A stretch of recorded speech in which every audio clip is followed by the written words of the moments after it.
153화에서 등장한 호시 키라라가 팬더에 의해 남자라는 것이 밝혀졌고 그의 술식도 어느 정도 확정되었습니다. 마크를 붙인 대상에 반발하거나 접근시킬 수 있는 자력으로 여겨지는데요. 그럼 주술회전 154화 잠입의 보다 자세한 사항을 살펴보도록 하겠습니다. 팬더는 이타도리와 대결 후 메구미와 함께하게 됩니다. 그리고 하카리가 어디에 있는지 알고 있는데요. 그 위치는 건물 옥상에 위치한 모니터실이었습니다.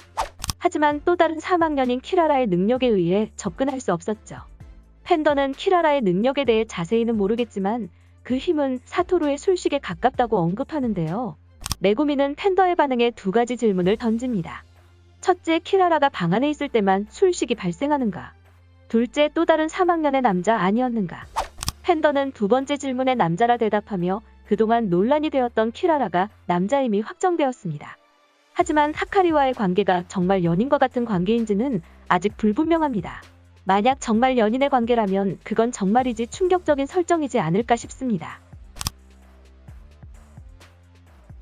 지난 화에서 팬더와의 대결에서 이타도리가 승리하는 모습을 보며 승부 조작의 안성맞춤인 인물이라 판단한 하카리는 좋은 각본을 쓸 수 있겠다고 언급했는데요. 결국 키라라의 안대로 이타도리는 하카리를 마주하게 되었습니다. 1일 1시간 월수입 100만엔의 조건을 제안하는 하카리. 이타도리는 이해하지 못한다는 표정을 짓고 있는데요. 도박꾼과 같은 모습으로 이타도리에게 제안하는 하카리에게서 그의 목적은 오직 돈이라는 것이 분명해 보입니다. 하지만 반대로 말하면 이 전개는 플러스 작용으로 이어질지도 모르겠습니다. 만일 메구미가 제닌가의 돈을 마음대로 할 수 있는 상황이라면 하카리의 거액의 보수를 바탕으로 사멸회유 참가를 요청할 가능성이 있기 때문입니다. 메구미라면 모두 소진해도 아깝지 않다고 생각하지 않을까요? 메구미는 그림자에서 그림자로 이동하여 경비를 무력화시켰습니다. 이타도리가 하카리와 협상에 실패하면 도망갈 루트가 필요했기 때문이죠. 그러나 팬더와 함께하다 키라라를 마주하게 되었고 이타도리와 메구미가 함께하던 모습을 떠올리며 팬더의 안내로 침입해왔다는 점에서 이타도리가 고전 쪽 사람이라는 것을 깨달은 키라라는 하카리가 위험하다 판단합니다. 이러한 상황에 결국 팬더와 메구미 대 키라라의 대결 구도가 그려지게 되었습니다. 그러나 팬더는 키라라에게 접근하지 못하죠. 그의 등에 키라라의 문자가 마크되었기 때문입니다. 메구미 또한 키라라에게 다가갈 수 없으며 옥견이랑 떨어질 수 없는 상황입니다. 무엇보다 술식조차 무엇인지 모르고 있는 상태죠. 다가가지도 못하고 떨어질 수도 없다는 점에서 키라라의 술식을 사토루의 술식과 가깝다고 표현 것도 어느 정도 납득이 되는 부분입니다. 그러나 사토루처럼 강한지는 의문입니다. 우선 사토루와 키라라의 술식은 비슷하다 느낄 수 있습니다. 하지만 엄밀히는 전혀 다른 것이죠.